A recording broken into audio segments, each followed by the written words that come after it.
Hello everyone, welcome to my YouTube channel. We are going to discuss vector 3D. This chapter is important for 12th board exam point of view. आज हम इसके बारे में छोटी से छोटी properties one by one discuss करते जाएंगे और आपको सिंपली कुछ केसेस होंगे जो इम्पोर्टेंट है अपने आप में प्रॉपर्टीज तौर पे। जैसे सबसे पहले मुझे जानना जरूरी है कि जो कोऑर्डिनेट होता है, coordinate of point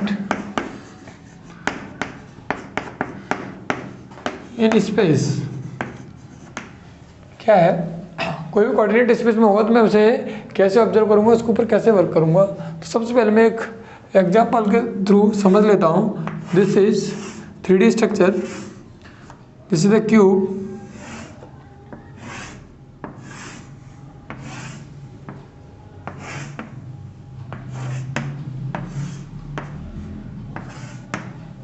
clear? Now we let me consider as this is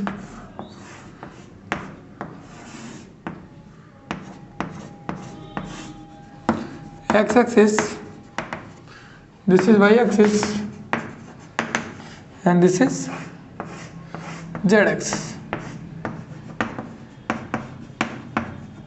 और मैंने बोला है इसकी जो लेंथ है यूनिट लेंथ है। अगर ये क्यूब है तो all sides are equal and then the length of and the side of the cube is unit यानी कि 1। तो मैं बोल देता हूँ यहाँ से ये x पॉइंट है, यहाँ से y पॉइंट है, यहाँ से z पॉइंट है। इस पॉइंट को P Q R S, इसको M मानो, इसको N मान सकते हैं। चलो ये मैंने 8 पॉइंट लेट किए हुए हैं। यूनिट डिस्टेंस के हिसाब से मुझे पता चलना चाहिए कि इसकी साइड कितनी है, यूनिट डिस्टेंस में मूव करेगी। तो सबसे पहले this is the origin point. Origin क्या होता है 0, 0, 0। सिंपली ओरिजिन क्या मिला 0। मुझे पता है इसकी जो लेंथ है वो यूनिट लेंथ है। सबसे पहले मैं एक्स एक्स की तरफ मूव करूंगा, तो जब एक्स एक्स की तरफ मूव करूंगा तो वाई और जेड कोऑर्डिनेट कांस्टेंट रहेंगे। यहाँ y कोऑर्डिनेट और z कोऑर्डिनेट क्या है 0, तो ये 0 ही रहेंगे। जैसे मैं x पे मूव करूँगा तो एक यूनिट बढ़ जाएगी, तो x का कोऑर्डिनेट एक बढ़ जाएगा, बाकी दोनों सेम कोऑर्डिनेट। तो मुझे यहाँ पर x के कोऑर्डिनेट मिले वो क्या है यहाँ पर 1, 0, 0। अब मैं सारे पॉइंट एक एक करके फाइंड आउट करूँगा तो आपको 3D स्ट्रक्चर में मूव करने में कोई प्रॉब्लम ना हो। सबसे पहले मैंने x का कोऑर्डिनेट निकाला, यस। अब यहाँ से किसी भी पॉइंट को तरफ मूव कर सकते हैं। यहाँ से इसकी तरफ मूव निकालेंगे यानी जेड की तरफ, तो कौन सा ये कितना चला यूनिट डिस्टेंस पे लिख देता हूँ। ये यूनिट डिस्टेंस चलेगा तो जेड कितना हो जाएगा x0, y0, z कितना 1। ऐसे में y का देखूंगा तो x0, y1 और z0। यहाँ पे मैंने 4 पॉइंट फाइंड आउट किए हैं। मेरे पास कितने पॉइंट और बचे 4। वो कैसे भी करूँगा। यहाँ से देखो दिस इज द सरफेस, ये कहाँ y एक्सिस की तरफ मूव किया ऊपर की तरफ, तो y कोऑर्डिनेट बढ़ेगा 0, 1, 1। जो चीज़ लेंथ इंक्रीज कर रही है उसी कोऑर्डिनेट को बढ़ाएंगे, बाकी सबको जो है वही रहेगा।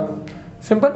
हमें यहाँ पे पॉइंट करूँ लेट, ये कितने y का 1, z का 1, x का कितना है 0, और ये x एक्सिस के ही पैरेलल है, तो यहाँ से x से 1 यूनिट पे जाएगा तो p पॉइंट क्या हो जाएगा 1, 1। ये पॉइंट मुझे एक प्रॉपर डिस्टेंस पे मिला है जिसके सारे कोऑर्डिनेट क्या है 1, 1, 1। यानी कि ये यहाँ से लेकर यहाँ तक क्या है डायगोनली। अब मुझे यहाँ से अगर ऊपर जाना है तो ये जो जेड जो ये लेंथ कौन सी थी z, यहाँ से ही फाइंड आउट कर सकते हैं और यहाँ से ही फाइंड आउट कर सकते हैं। क्लियर। जेड के कोऑर्डिनेट कितने 0, 1, 0। ये एक्स एक्सिस के पैरेलल है तो एक्स यूनिट बढ़ जाएगा तो क्या आएगा 1, 1, 0। हमारे पास पॉइंट बचा है एक। ये यहाँ ये कौन सा कोऑर्डिनेट है x का 1, 0, 0। जैसे ही z की तरफ एक यूनिट जाएगा तो z का कोऑर्डिनेट भी एक यूनिट बढ़ जाएगा। तो ऐसे करके मैंने सारे एलिमेंट्स या सारे कोऑर्डिनेट 3D स्ट्रक्चर के फाइंड आउट किए हैं। कब x में जाना है, कब y में जाना है, कब z में जाना है, एटसेट्रा।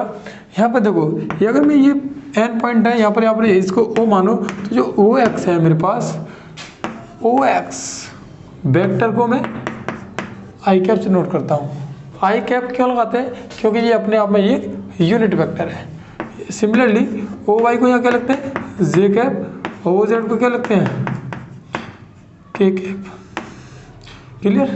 ये वेक्टर के इंडिकेशन है जो हम पढ़ेंगे, तो हमें समझ में आ जाना चाहिए कि यहाँ पर ये क्या है, ओ एक्स। अगर मैं यहाँ से बोलूँ पॉइंट पी पॉइंट कितना है 1,1,1, अगर मैं इसको वेक्टर फॉर्म में लिखूँ, पी वेक्टर क्या हो जाएगा, आई कैप प्लस जे कैप प्लस के कैप। सिमिलरली अब हम आगे यहाँ पे पढ़ते हैं। इतना समझ में आया तो मैं यहाँ पर फॉर्म लिख सकता हूँ जनरली। क्लियर? तो मैं लिख सकता हूँ late consider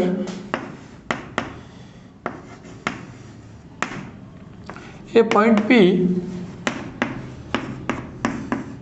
move in space with coordinate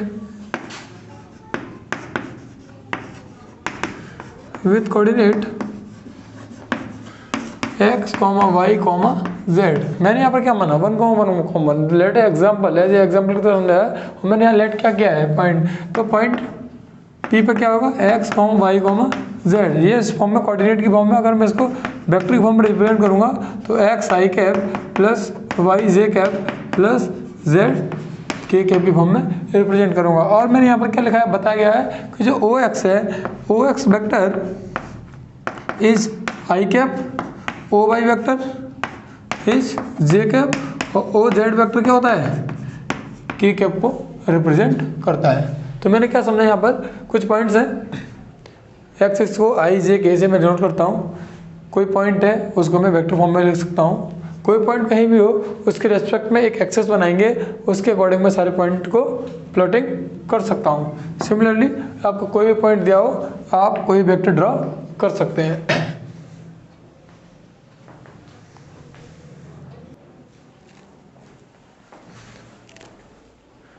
next एक पॉइंट है, कौन का पॉइंट का मूव करता है, कुछ कोऑर्डिनेट्स हैं समझेंगे। When a point R moves in coordinate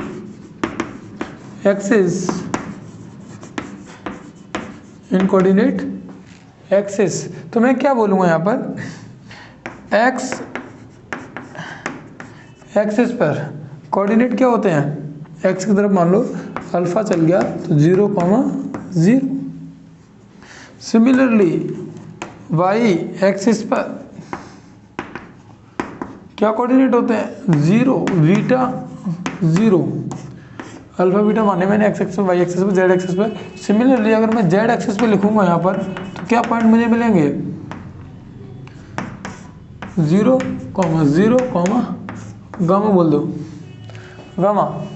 यहाँ पर मैं बोलूँगा एक्स वाई प्लेन की बात करेंगे तो एक्स वाई प्लेन पर कौन कौन से कोऑर्डिनेट होते हैं, तो एक्स वाई प्लेन पे एक्स वाई के कोऑर्डिनेट होंगे, बाकी कोऑर्डिनेट नहीं होगा। तो अल्फा बीटा ये एक्स एक्सिस पर, वाई कोऑर्डिनेट पे, जेड यहाँ पर क्या होगा 0। सिमिलरली वाई जेड प्लेन पे क्या होगा, एक्स 0 होता है, वाई जेड प्लेन क्या होता है, एक्स 0 होगा, बाकी beta and gamma.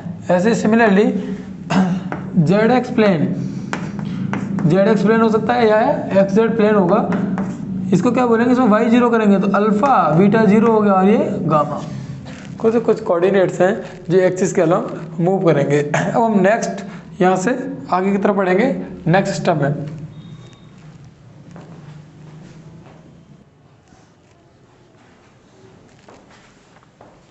Next point distance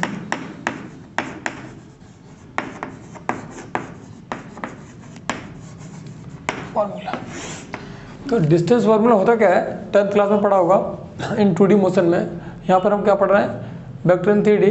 तो ये 3D मोशन में सेक्शन फार्मूला या डिस्टेंस फार्मूला, जो ही सा फार्मूला हो, डिस्टेंस फार्मूला में होता क्या है, ये क्या होता है, distance between 2 points A and B are coordinate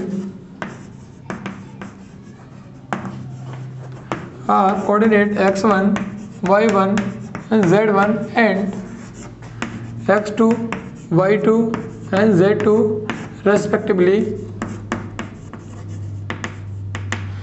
तो then find the distance between 2 points. तो मुझे बोला गया है जो डिस्टेंस निकालने 2 पॉइंट है, कौन कौन से, ए और बी। तो जो डिस्टेंस फाइंड आउट होगी वो क्या होगी, ए और बी की डिस्टेंस। क्या होता है ये कोऑर्डिनेट्स के, simply x2 minus x1 plus y2 minus y1 plus z2 minus z1 square. और अल्टरनेटिव भी लिख लो इसका। और क्या होता है x1 minus x2 plus y1 minus y2 plus z1 minus z2 का होल स्क्वायर। ये 2 फॉर्मूले हैं, कोई सा भी आप यूज़ कर सकते हैं। लेट्स एग्जाम्पल, मैंने क्या बोला, 2,1 3 और ये पॉइंट आपका ए पॉइंट है एंड बी पॉइंट आपको गिवन है। यहाँ पर बी पॉइंट मैंने माना 2 -1 और 3, 2 -1 और 3, या फिर इसको 2 ही रखते हैं। और मैं इनके बीच में डिस्टेंस निकालनी है, तो मैं यहाँ पर इसके ऊपर कोऑर्डिनेट लिख लेते हैं। ये x1 है मेरे लिए, ये y1 है, और ये z1 है, ये x2 है, और ये y2 है, और ये z2 है। क्लियर। चलिए ए बी की डिस्टेंस निकालूंगा तो मुझे सबसे पहले आइडेंटिटी या फॉर्मूला याद आना चाहिए। तो मैं क्या लिखता हूँ यहाँ पे, x2 minus x1 plus y2 minus y1 plus z2 minus z1 whole square. यहाँ देखेंगे x2 कितना है, यहाँ पर x2 कितना है 2, 2 में से 2 गया, 2 माइनस 2 का ब्रैकेट बंद whole square plus y2 minus 1 में से -1 जाएगा तो -1 होल स्क्वायर प्लस 2 में से 3 जाएगा तो 2 माइनस 3 का होल स्क्वायर। ना भी अंडर रूट के अंदर है, यहाँ पर देखो 2 में से 2 जाएगा तो 0 का स्क्वायर तो 0 होता है, प्लस ये कितना आएगा -2 का स्क्वायर प्लस -1 का स्क्वायर। क्लियर।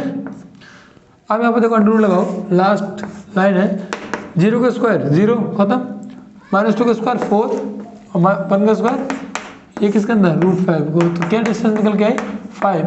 इसके पीछे कोई यूनिट्स नहीं है, सेंटीमीटर मीटर, तो इसके लिए जब किसी के पीछे कुछ नहीं होता तो क्या लगाते हैं, यूनिट लगा के छोड़ देते हैं। यहाँ से मुझे ए बी की डिस्टेंस क्या मिलेगी, ए बी की जो डिस्टेंस मुझे मिली है वो क्या है √5 यूनिट। क्लियर। तो ये डिस्टेंस वाला फॉर्मूला है, यहाँ से मैं 2 पॉइंटों के बीच की डिस्टेंस ईजिली निकाल सकता हूँ।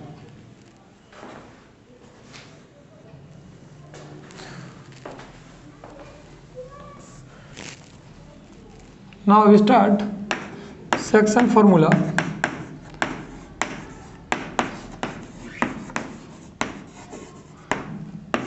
सेक्शन फार्मूला क्या होता है, सेक्शन का मीन क्या होता है, डिवीजन। किसी क्लास में 4 सेक्शन है, इसका मतलब कि आप पूरी क्लास को 4 भाग में बांट दिया गया, यानी डिवीजन का काम है इसका। तो मैं बोलता हूँ let a line joining 2 point capital A and capital B, 2 line joining है A and B and are coordinate आपको दिए हुए हैं x1 y1 z1 and x2 y2 and z2 point दिए। A point P are intersect the line M ratio n, then the coordinate of point P R। क्या है, मैंने बोला एक लाइन है यहाँ पे, ये पॉइंट आपके पास A है, ये पॉइंट आपके पास B है, ये क्या है यहाँ पर x1 y1 z1, यहाँ पर क्या है x2 y2 और z2। मुझे एक पॉइंट P दे दिया गया, यहाँ पॉइंट P है, इसका जो रेशियो है वो m है और ये n है। ठीक है। और मुझे सेक्शन फॉर्मूला के थ्रू निकालना है कि कब, एक बार कब होता है जब ये इंटरनली होता है, इंटरनली पे निकालेंगे अब हम, है ना। इंटरनली पे क्या होता है, सिंपल सा, जैसे रूल चेंज करते हैं तो मुझे जो x की वैल्यू मिलेगी वो क्या मिलेगी, m का मल्टीप्लाई x2 से, n का मल्टीप्लाई n1 से, तो m x2 plus n x1 upon में m प्लस n, ये x के लिए थी। सिमिलरली मैं y के लिए भी निकालूंगा और z के लिए भी। y के लिए क्या निकालेंगे, तो जहाँ जहाँ x2 है, x1 है, वहाँ पर y2 और y1 पॉइंट प्लॉट करूँगा मैं, तो यहाँ पर क्या मिलेगा मुझे, n y1 अपॉन में m1 plus m2। Then z में क्या होता है, m z2 plus m n z1 upon में m प्लस n। ये तीन फॉर्मूले हैं, तो तीनों कोऑर्डिनेट जहाँ निकालेंगे, ये किसके पॉइंट हैं, p पॉइंट से r। तो ये कोऑर्डिनेट किसके हैं, यहाँ पर p कोऑर्डिनेट्स क्या दिए हैं, x, y, z, और x, y, z की वैल्यू ऐसे निकालेंगे। एक होता है एक्सटर्नली। एक्सटर्नली में क्या होता है, कोई पॉइंट p है, एक लाइन के बाहर है, यहाँ जो इस लाइन और इस पोर्शन में डिवीजन करता है, इस पूरे का m उसका n, तो वो कोऑर्डिनेट आपको फाइंड आउट करना है, यानी कि एक्सटर्नली पार्ट की बात करेगा। तो यहाँ पर क्या होगा, जैसे मैं x की बात निकालूंगा तो यहाँ पर क्या माइनस लग जाएगा, यहाँ भी क्या लग जाएगा, माइनस। सिंपल,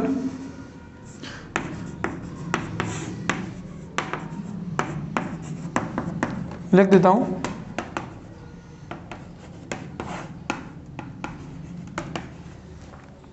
सिमिलरली z का भी m z2 minus n z1 upon में m माइनस n।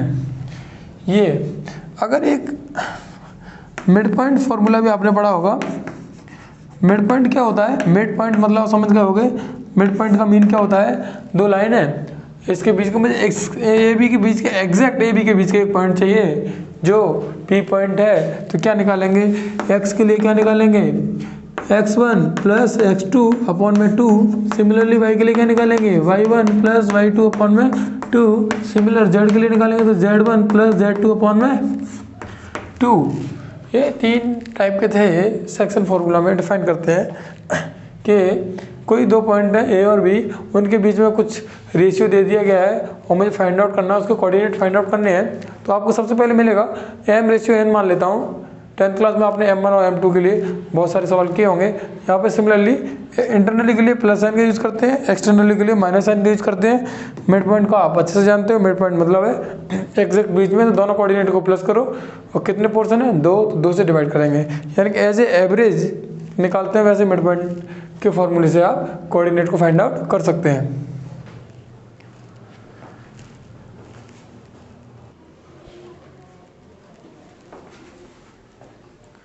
चलिए नेक्स्ट एक पोर्शन आता है डायरेक्शन कोसाइन। क्या आता है, डायरेक्शन कोसाइन होता क्या है, कंडीशन लिखनी है पहले। If A line, if a angle alpha, beta and gamma are the line, the vector ये बोलो a1 i cap plus a2 j cap plus a3 k cap with positive x, y and z axis respectively,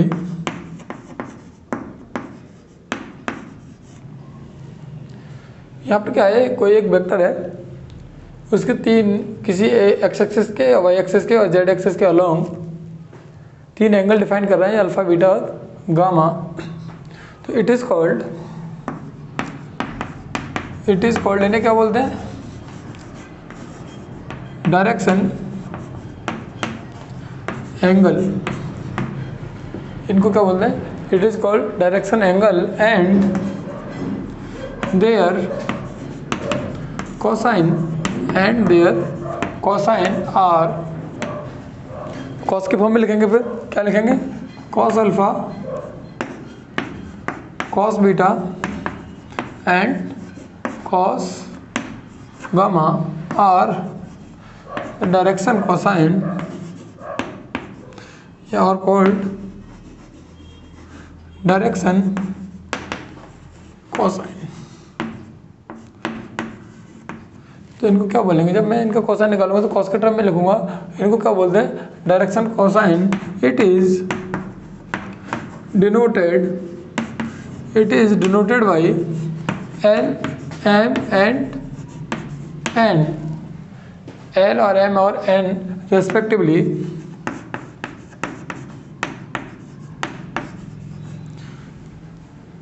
then L की value क्या आ जाएगी, cos alpha, M की value क्या आ जाएगी, कॉस बीटा, एन की वैल्यू क्या आ जाएगी, कॉस गामा। क्लियर। अब कोई भी वेक्टर है, cos alpha, cos gamma, cos beta, पहला फर्स्ट मैं नोट के तौर पर पॉइंट लिखता हूँ कि अगर L, M and N are direction cosine with positive axis of x, y and z, positive axis के अलॉन्ग अगर मैं इनको लिखता हूँ तो क्या लिख सकते हैं, दो टाइप की होती हैं, एक cos alpha, cos beta and cos gamma, otherwise और लगा के लिखो minus cos alpha minus cos beta and minus cos gamma. तो मुझे पता लगा कि डायरेक्शन कोसाइन होती क्या है, एंगल को डिनोट करती है, कोसाइन फॉर्म होता है उनका। दूसरा, अगर मुझे डायरेक्शन कोसाइन गिवन है और मुझे एंगल लिखना है यानी वेक्टर लिखना है तो लिख सकते हैं cos alpha and cos beta cos gamma are direction cosine of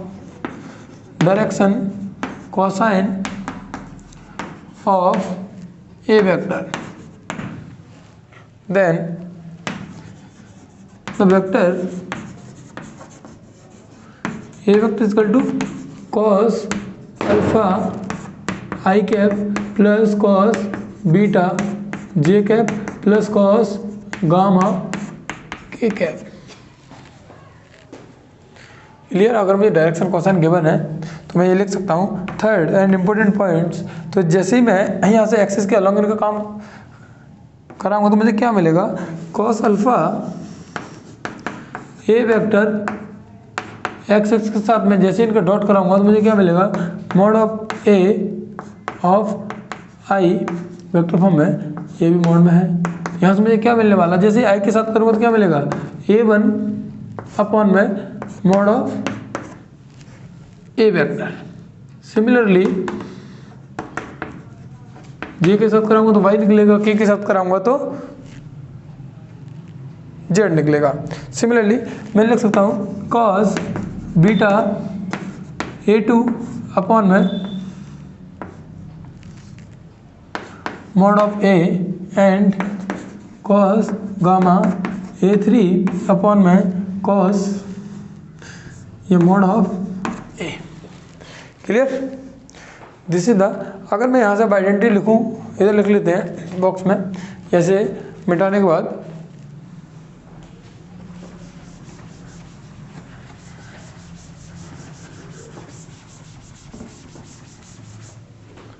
next property number 4, आपको एक आइडेंटिटी यूज करते हैं, cos square alpha plus cos square beta plus cos square gamma equal to, यहाँ देखो आपने यहाँ से पाया a1 अपॉन में मॉड ऑफ ए, अगर मैं इसका स्क्वायर करता हूँ तो a1 स्क्वायर अपॉन में मॉड ऑफ ए का स्क्वायर। सिमिलरली दूसरे का करोगे तो कितना है, a2 स्क्वायर अपॉन में mod of A square plus a3 square upon में mod of A square. LCM लेने के बाद मुझे क्या मिलेगा, a1 square plus a2 square plus a3 square upon में मॉड ऑफ ए, तो ऊपर वाले को क्या बोल सकता हूँ, this is the mod of A को स्क्वायर अपॉन में मॉड ऑफ ए स्क्वायर, यहाँ पे कैंसिल आउट बाई 1, मुझे क्या मिलेगा यहाँ पे 1। यहाँ से देखो तो मैं आइडेंटिटी यूज कर सकता हूँ, cos square alpha plus cos square beta plus cos square gamma equal to 1। Then अगर मैंने साइन की टर्म में लिखूँ तो क्या मिलेगा मुझे, sine square alpha sine square beta plus sine square gamma equal to 2। 1 minus sine square alpha 1 minus cos square alpha. Similarly आप सॉल्व करोगे आपको यही मिलेगा। और मैं क्या ले सकता हूँ, ठीक है, डायरेक्शन कोसाइन, इसको एल बोलते हैं, ये एल स्क्वायर हो गया, ये एम स्क्वायर हो गया, एन स्क्वायर होगा। मैं लिख सकता हूँ L square M square plus N square equal to 1। ये आपका डायरेक्शन कोसाइन था। आप छोटे छोटे आइडेंटिटी को यूज करके सॉल्व कर सकते हो।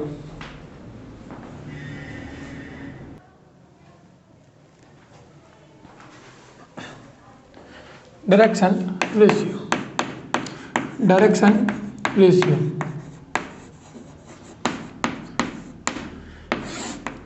रेशियो क्या होता है, केस पढ़ते हैं। If A B C are 3 numbers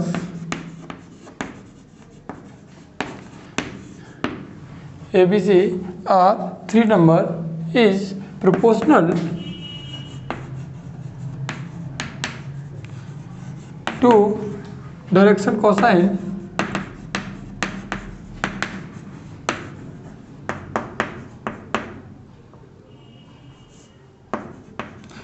is proportional to direction cosine L, M and N respectively.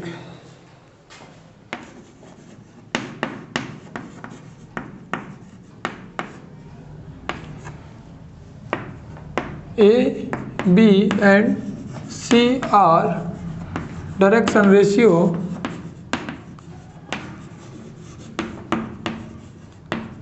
and it is also called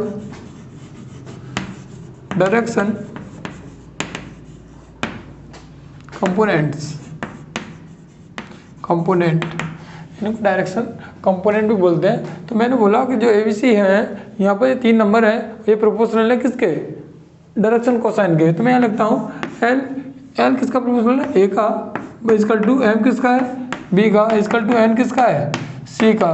तो कोई एक प्रोपोर्शनलिटी के तौर पर कोई एक वैल्यू आई होगी, ये प्रोपोर्शनल है इसलिए। तो यहाँ से मैं LMN की वैल्यू फाइंड आउट करूँगा। यहाँ से मुझे L की वैल्यू क्या मिलेगी, A लैम्डा क्या मिलेगी, M की क्या मिलेगी, B लैम्डा और N की क्या मिलेगी, C lambda.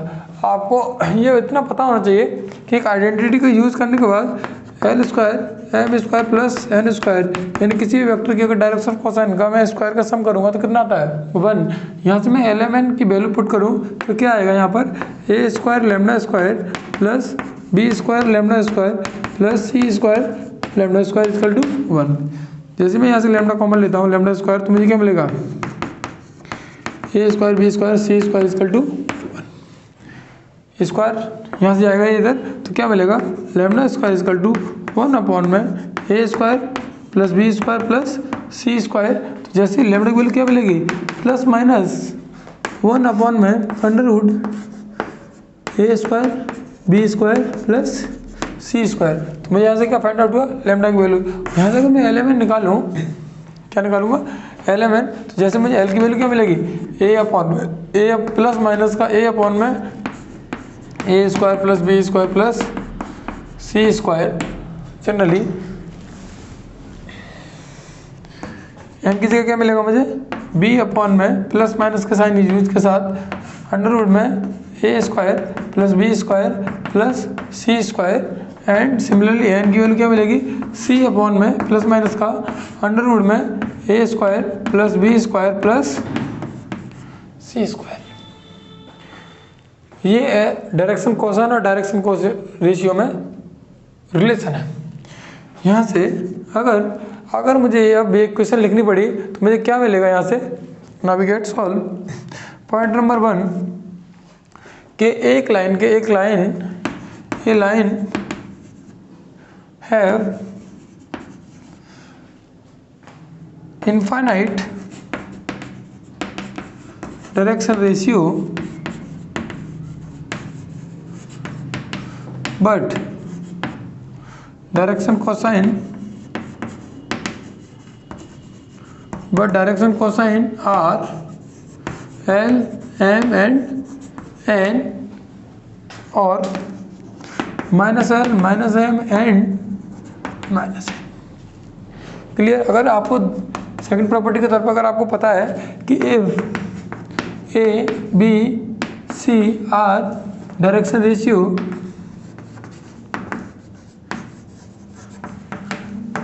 And the vector is A vector form में आएंगे A I cap plus B J cap plus C K cap similarly. और डायरेक्शन रेशियो होते क्या है, दो पॉइंट्स के बीच में अगर डायरेक्शन रेशियो निकालने हैं तो ए की वैल्यू क्या होती है x2 माइनस x1, बी की वैल्यू क्या होती है y2 माइनस y1 और सी की वैल्यू क्या होती है z2 minus z1।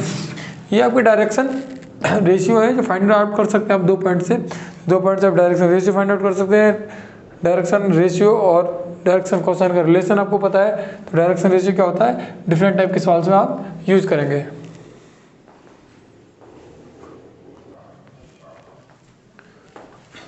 Projection of line segment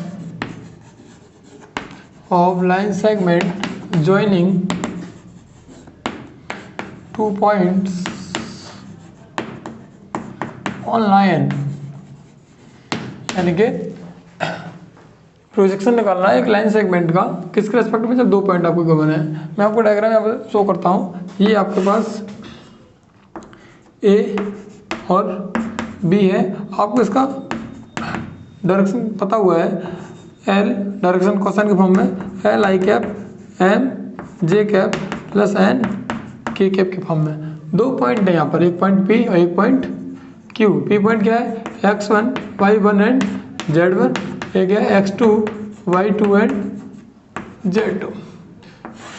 ये पॉइंट पी है और ये पॉइंट क्यू है। तो सबसे पहले मुझे पी क्यू वेक्टर निकालना पड़ेगा। तो पी क्यू वेक्टर क्या होता है, पी क्यू वेक्टर क्या होता है x2 minus x1 I cap plus y2 minus y1 J cap plus z2 minus z1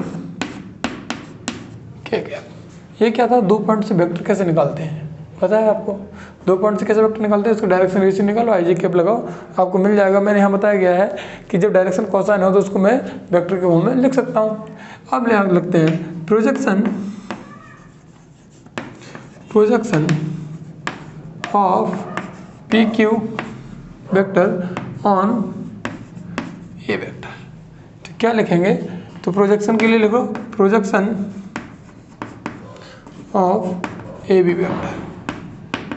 क्या लिखेंगे, mod of P Q vector dot A vector upon में mod of A vector mod में। चलिए यहाँ पर क्या है, ए पी क्यू वेक्टर का ए से डॉट करेंगे तो मैं क्या है यहाँ पर ए वेक्टर ए क्या पी क्यू वेक्टर, यहाँ पर मैं ए वेक्टर लिख लेता हूँ एक बार आइडेंटिटी के लिए। तो क्या लिखूँगा यहाँ पर, तो लिख सकते हैं L I plus N J plus N K vector. Clear. यहाँ से जैसे मैं इनका डॉट करूँगा तो मुझे डॉट क्या मिलने वाला है, आई का आई से करेंगे तो एल आगे लग जाएगा तो क्या मिलेगा equal to L x2 minus x1 plus M y2 minus y1 plus N z2 minus z1। Clear. Upon में मॉड ऑफ ए निकालेंगे तो क्या होगा A square plus M square plus N square equal to 1। ये direction cosine है तो इसके नीचे 1 आएगा तो कोई फर्क नहीं पड़ेगा। तो ये प्रोजेक्शन का फॉर्मूला है जो आप प्रॉपर्ली यूज करेंगे। क्लियर।